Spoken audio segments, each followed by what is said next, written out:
it's been a while since I've really talked to all of you guys.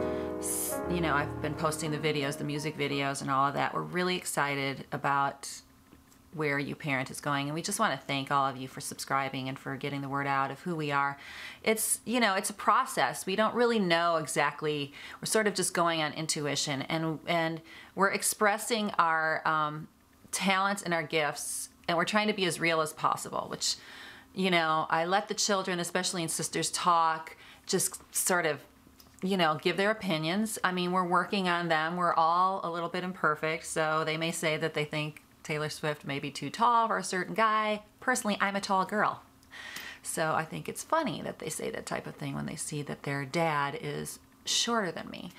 But I don't want to lose the seriousness and the depth of sort of where we're at, especially this year. I want to revisit For You because it's a great Christmas story. Basically Alec's adoption story. We call his adoption an unplanned adoption because we did not plan on adopting him. We had his picture on our refrigerator for like, oh gosh, it was quite a while. Praying for him, hoping to find a family for him. At the time, nobody was coming forward. We found his picture on this Ukrainian website called Happy Child, and where they advocate for these kids, and all these amazing miracles came. And so this video, I'm calling it Christmas Miracle, but it's really about Christmas boxes. And so I'm going to post some old video. I know some of you do not like when I post the old video. Others of you love it.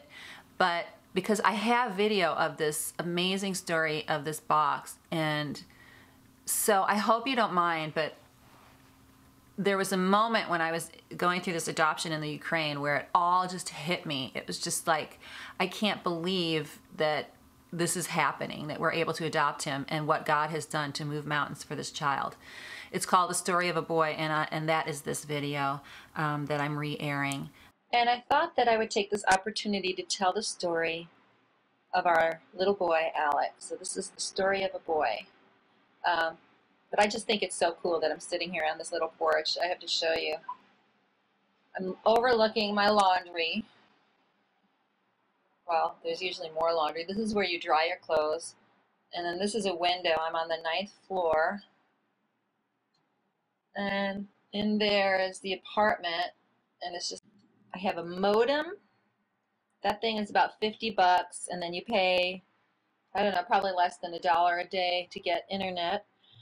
But you pay on a phone card and you attach it to this thing, so it's pretty reasonable.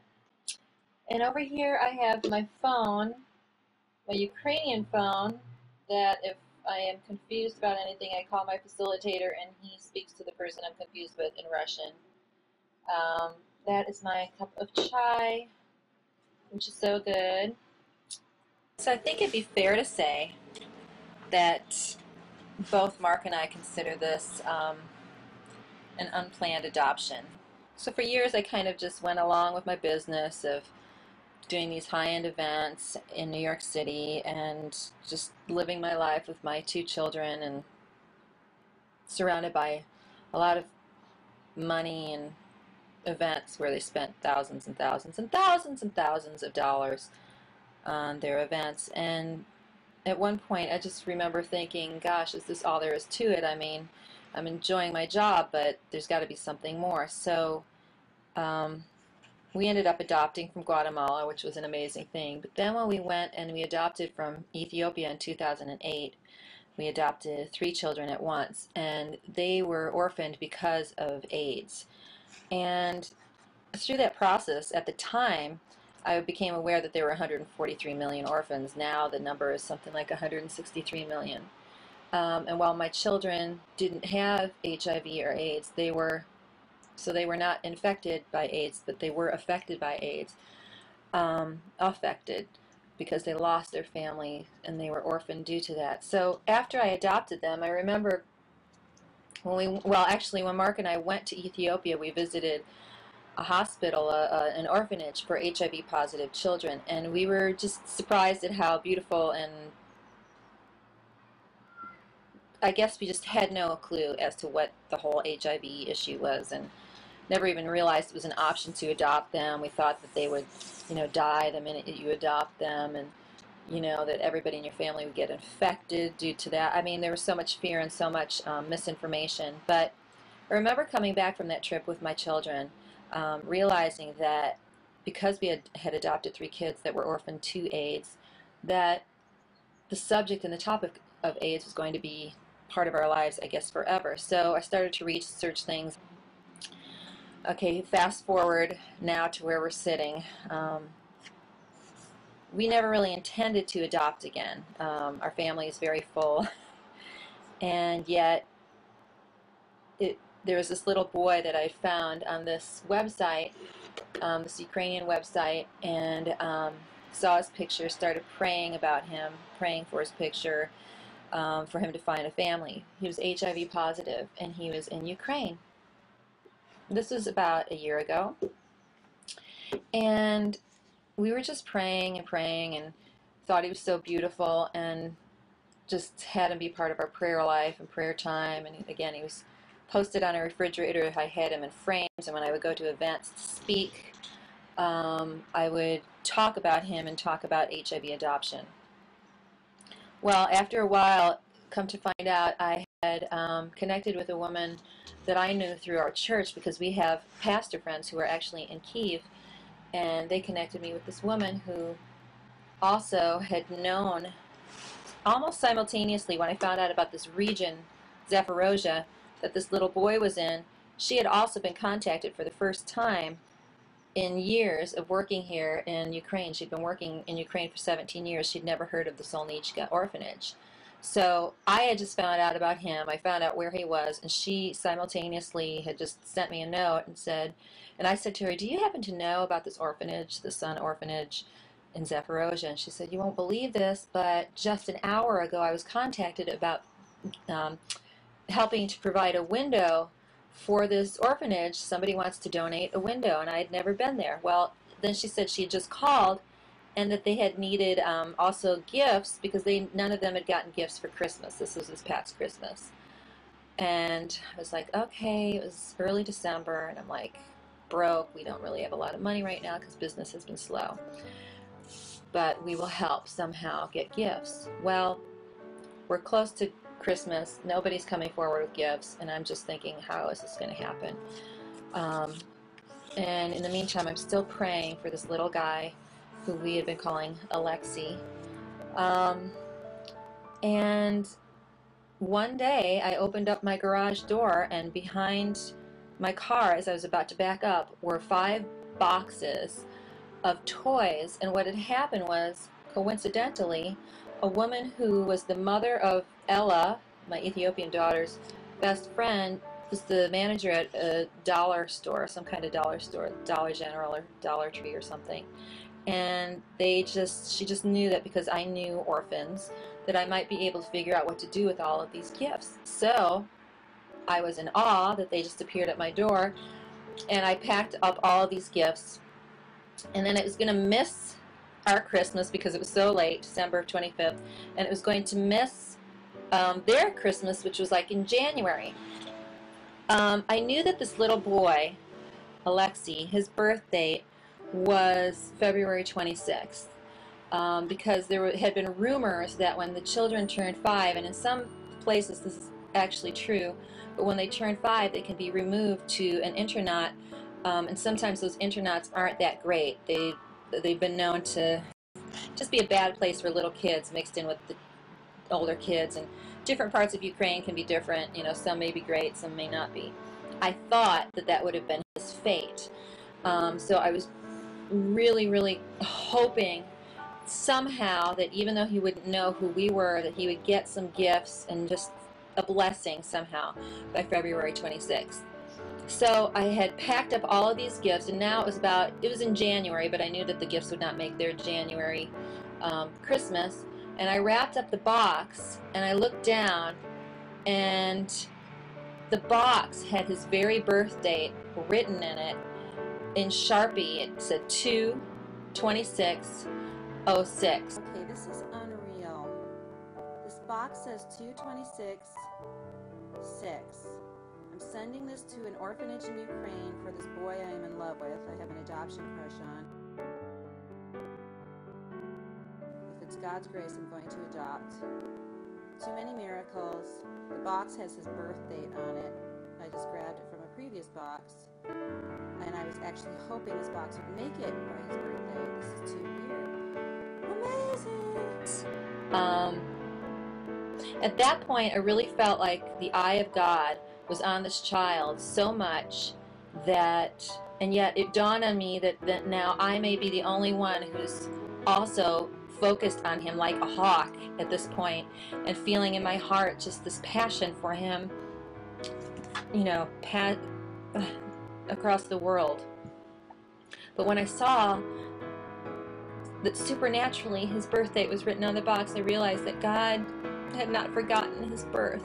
And I didn't know anything about him, but I was like, God knows this child and is so extreme in his love for him that he will send me presents and put his birth date on a box. And I realized at that point that, wow, this is a very serious responsibility of mine to advocate for this child, to send these gifts, because if God himself will bring me in North Carolina 5 boxes of presents and write his birth date on a box, then I have to follow through, because I don't want to be the one stopping this process for God. And then it was just right after that, maybe late January, that we made a decision to adopt him, and which seemed insane because work is very slow. Our house situation, we're facing either foreclosure or some kind of battle with our bank on a modification agreement that they have reneged on, and so we don't know. We may not even have a home, and or we may not have that home, and so it seemed like an insane thing to do to try to adopt, and yet we felt very strongly that God had made it crystal clear that we were to go, that we were to go, that we were to go. So when we got here, just 10 days ago or so, and we looked on the back of one of the referral pictures, and we saw that Mark's birth date had been written also on the back of that picture, January 20th, 2011. Obviously his birthday's not 2011, but it's January 20th.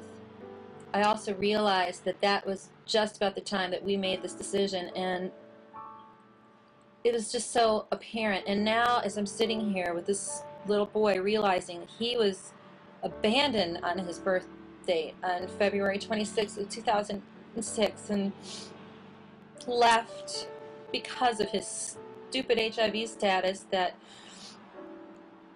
he was left there to possibly die or to be left alone and not to be nurtured and loved. And yet,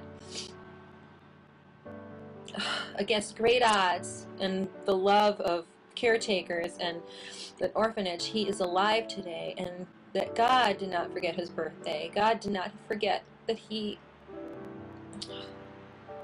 he was and where he was, and that he needed a family. It may have taken 5 years, but it makes me think that, they have that expression that if a tree falls in the forest, is anybody there and nobody's there to hear it, doesn't make a noise. And it's like, if a child is born if a child is born in a hospital miles and miles away and abandoned, and nobody hears his cries, and nobody hears that, is he forgotten by God? Does God forget him? And he doesn't. The miracle that we are witnessing, that this child was left and forgotten and ignored and invisible, and now a family from America, minding their own business, has been praying for this child whose picture is on the refrigerator, and whose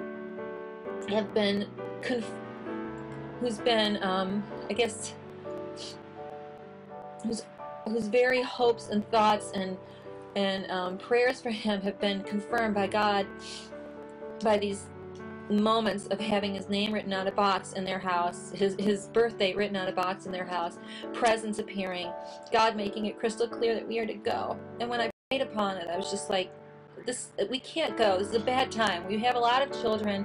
It's a bad time. And I really felt that God was saying, no, it's a perfect time.